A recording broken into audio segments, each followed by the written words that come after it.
আমের বাবাও পড়লো না, এই তো পড়ে।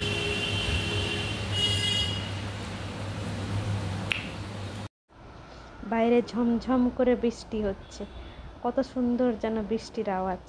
আর গুড়ুম গুড়ুম করে মেঘ ডাকছে, প্যাঁ প্যাঁ করে গাড়ি চলছে, তার মধ্যে গুড়ুম গুড়ুম করে আওয়াজ। বাইরে তো কাউকে দেখাই যায় না, কোনো কুকুর বেড়ালকে। খাবারের খোঁজে কেউ বেরোয়নি, কিন্তু একজন এসেছে, সে জানে এখানে খাবার পাওয়া যাবে। এই যে সাদা হুলো, ওর নাম জানি না, সাদা হুলো খেতে এসেছে। ও জানে এখন এখানে এলে খাবারটা পাবো, তাই ও খেতে এসেছে। এসে বসে ভাবছে খাবো না বৃষ্টি দেখবো। একবার বাইরের দিকে দেখে যে কত জোরে বৃষ্টি পড়ছে, কত জোরে আওয়াজ হচ্ছে, তারপরে আবার খেতে যায়। আর আমি ওকে বলছি তাড়াতাড়ি খেয়ে নে, ক্যাট ফুড। এই যে খুব জোরে বৃষ্টি হচ্ছে, খুব জোরে বৃষ্টিটা আবার নামলো। আবার আমি ছাতা নিয়ে বেরিয়ে দেখছি ওকে দাঁড় করিয়ে খাওয়াবো বলে। আর ওকে বলছি তাড়াতাড়ি খা, ক্যাট ফুড নরম হয়ে গেলে খেতে পারবি না, ঠান্ডা বৃষ্টির হাওয়া লেগে নরম হয়ে যাবে, দিলে তো তুই তখন খাবি না। ও আমার কথা শুনছে একবার, একবার বাইরের দিকে গুড়ুম গুড়ুম আওয়াজ হচ্ছে ওটা দেখছে। ঠান্ডাও লাগছে বেচারাকে, কোনো রকম খাওয়া দাওয়া করে চলে যাবে। এই হয় বাইরের বেড়াল, রাস্তার বেড়ালের অবস্থা। খাওয়ার খাজে বেচারারা বৃষ্টি ঝড় মাথায় নিয়ে আসে। এখন খাওয়ার সামনে ধ্যান হয়ে বসে রয়েছে, ধ্যান করছে যে খাবো কি খাবো না, ঘুমোবো না খাবো। এই যে জানালা দেখছেন, এটা জানালার নিচে ওইটুকু জায়গা শুকনো থাকে, ওইখানে খাবার দিয়ে রাখি ওদের। এই একটা বাটি দিয়ে রাখবো, আর একটা বাটি ভর্তি করে রেখে যাব, যাতে সন্ধে না ঠান্ডা না হয় আর বৃষ্টিতে না ভেজে। ওই যে উল্টো দিকের বাড়ি আছে, কালো প্লাস্টিক দেওয়া গেট, ওইখানকার কাকু খাইয়ে দেবে পরে সন্ধেবেলা, কিংবা রাত্রেও দিয়ে দেয়। এই যে স্যার খাচ্ছেন, এখন এখন মন হলো খেয়ে নিই একটু তাড়াতাড়ি করে, হয়তো ভিজে যাবে।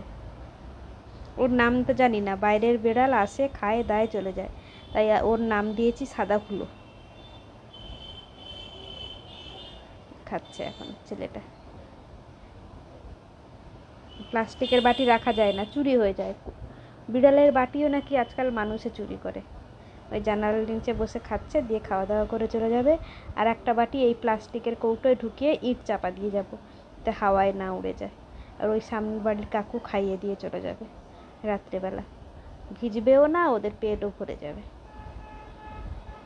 ওর সাথে আরও একজন এসেছিল, ও চলে গেছে।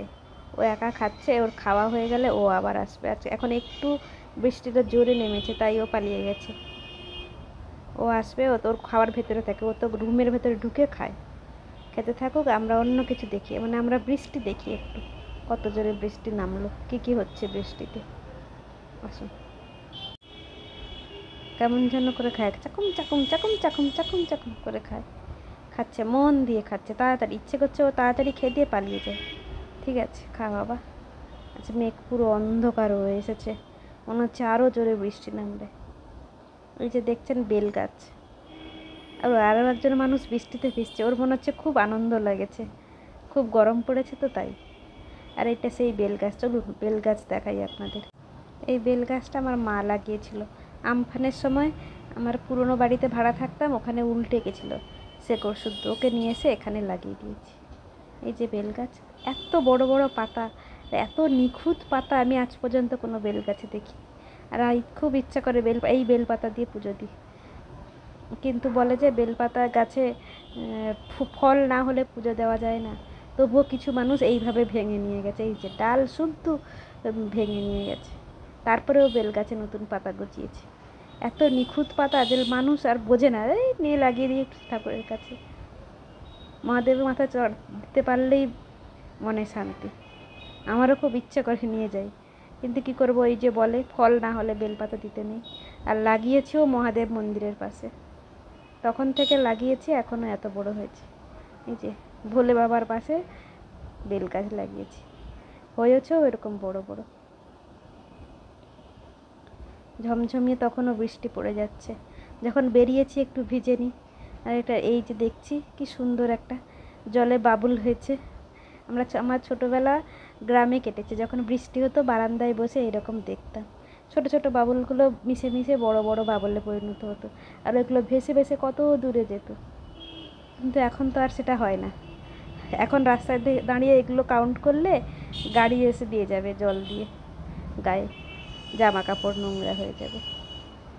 নাহলে আমরা এরকম দাঁড়িয়ে কাউন্ট করতাম, ছোট ছোট বাবলগুলো মিশে মিশে বড় বড় বাবলে পরিণত হয়, আর ভেসে ভেসে কত দূর পর্যন্ত ওরা যায়, টুপ করে ভারী হয়ে গেলে মিশে যায় আবার জলের সাথে। সুন্দর লাগে না আপনাদের এইগুলো দেখতে বাড়িতে বসে বসে? এখন যেমন দাঁড়িয়ে আছি, এই যে মেরে দিয়ে চলে গেল একটা বাইক এসে, তার থেকে ভাই একটু দূরেই সরে যাই, এইগুলো পরেই কাউন্ট করব। কি সুন্দর লাগে দেখতে। এই যে আমার এখানে কুকুরগুলো গাড়ির নিচে আশ্রয় নিয়েছে, ঠান্ডাও লাগছে আর ওরা আশ্রয়ও পাচ্ছে। যা গরম পড়েছিল। ওর নাম লালটু, আজকে লালটু ভাত ছেড়ে গেছে। গরমটা ছিল দুপুরবেলা, তাই ভাত খায়নি, এই যে ওর ভাত পড়ে রয়েছে এখানে। আর বিড়ালটাও খেয়ে চলে গেছে, টুক করে খেয়ে দৌড় বেড়েছে। এবারে ওর বাটিটা তুলে রেখে দেবো, নয়তো বৃষ্টির জলে ঠান্ডা নরম হয়ে যাবে। নরম হয়ে গেলে বিড়াল ক্যাটকুট খেতে চায় না, আমার বাড়িরগুলোও তাই। পরে এসে আবার দেব, আবার এসে ডাকবে, তখন আমি আবার বাটি শুদ্ধ বের করে দেবো ওকে। আবারও নেমে এসছি, কী করবো বসে বসে, না একটু বৃষ্টি দেখি। বৃষ্টিটা আবারও জোরে নেমেছে, থামছেই না। এবারে নেমেছি কারণ একজন আম গাছ থেকে আম পড়ে গেছিলো, একজন তুলে নিয়ে গেছে, দেখছি আবার আম পড়ে গেছে কিনা, নয়তো তুলে নিয়ে যাব। উল্টো দিকের বাড়ির কাছে অনেক আম ধরেছে, ওই যে ঝুলে আছে এখনো, কিন্তু এই দিকের আম গাছে আম কম। এই যে আমি অনেকক্ষণ ধরে ঘোরাঘুরি করছে দেখে কালটু এসেছে, ওর নাম কালু। ও খুঁজতে গেছে, ভেবেছে আমি ওকে খেতে দেবো বলে দাঁড়িয়ে আছি। এখন খাবার কোথায়? এটা কি আমার বাড়ি যে খাবার থাকবে সবসময়? এখানে আমি তো কাজে আসি, কাজ নাই তাই চক্কর মারছি একটু বৃষ্টিতে। ও মেয়ে কুকুর, ওর মালিক ওকে নাম দিয়েছে কালু, দিয়ে বাড়ি থেকে বের করে দিয়েছে। এখন ও আমার কাছে থাকে, আমার কাছ থেকে রাস্তায় থাকে, খাওয়াই দাওয়াই, আমি একবেলা খাওয়াই, উল্টো দিকের কাকু একবেলা খাওয়াই। এখন চলে যাচ্ছে, ওকে বলছি চল চল তাড়াতাড়ি চল, তাড়াতাড়ি চল, ভেতরে ঢোক। ওর কথা শুনে ভেতরে ঢুকে গেল, দেখলো এখানে কিছু নেই, মিছিমিছি ঘুরঘুর করছে, দাঁড়িয়ে থেকে কী লাভ ভাই, তার থেকে বসে ঘুমুই। ওখানে সবগুলো কুকুর একসাথে ঢুকেছে, 3 জন একসাথে ওখানেই আছে। ওই উল্টো দিকের বাড়ি। এবারে আমাকে দাঁড়িয়ে থাকতে দেখে বাবা এসেছে, জিজ্ঞেস করছে কটা আম পড়লো। বললাম আম পড়লো কই, আম তো তুলে নিয়ে চলে গেছে। বাবাকে বলছে এসো আম পাড়বো। বাবাও ছাতা নিয়ে বেরিয়ে এসেছে আম তোলার জন্য। ওই উল্টো দিকের কাছে অনেক আম হয়েছে এখনো, আর এই গাছটায় আম এবছর কম হয়েছে, যেই কটা পড়ে হয়েছিল বাচ্চারা তুলে নিয়ে গেছে আর ঝড়ে পড়ে গেছে, আর 2-4টে আছে পেকে গেছে, ওইগুলো এখন দেখছি কটা নামানো যায়। বাবাকে বলছিলাম একটা আম পেয়েছি, একদম ছোট্ট আম, এঁচড়ে পাকা আম, ওর নাম দিয়েছি এঁচড়ে পাকা আম। আপনারাও দেখুন এই যে আমটা, ছোট্ট একটুখানি বেটে আম, এঁচড়ে পেকে গেছে। এঁচড়ে পাকা মানুষ হয়, এই আমটাও তাই ছোট্ট অবস্থায় পেকে গেছে। ওকে তুলে রেখেছি, বাবা বলছে না এই আম আমি নেব না।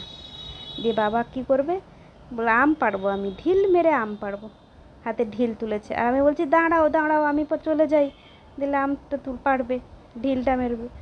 রাস্তা দিয়ে বাইক যাচ্ছে, গাড়ি যাচ্ছে, কারুর গায়ে যদি গিয়ে পড়ে, দেখছে নিশানা নিচ্ছে কোথায় আম হয়েছে দেখার জন্য, এই যে ধাম করে মারলো একটা, ওই একটা আম পড়ে গেছে ওখানে। বাবাকে বলছে এই দেখো আম পড়ে গেছে, আম পড়ে গেছে। এই যে বাবা আম তুলে নিয়ে এসছে, ওই আমটা তুলে নিয়ে চলে যাবে। আমি বলছি আমার ছোট্ট আমটা নাও, ছোট্ট হয়েছে তো কী হয়েছে, আম তো আমই, কিন্তু কে শোনে কার কথা। চলে গেল, এখন আমাকে এই ছোট্ট এঁচড়ে পাকা আমটা নিয়ে যেতে হবে। ছোট্ট হয়েছে তো কী হয়েছে, আম তো আমই, এটাকেই খাবো আজকে। চলেন আপনাদের দেখাই আমের টেস্ট কেমন হয়। এই গাছের আম খুব টক হয়, এই যে 2টো আম খাচ্ছি, টেস্ট ভালো ছিল, টক টক মিষ্টি মিষ্টি ছিল, খুব সুন্দর টেস্ট ছিল। এতক্ষণ ধরে আমার ভিডিও দেখার জন্য আপনাদের থ্যাংক ইউ। আর নতুন যারা প্লিজ সাবস্ক্রাইব করে দেবেন আমার চ্যানেলটাকে।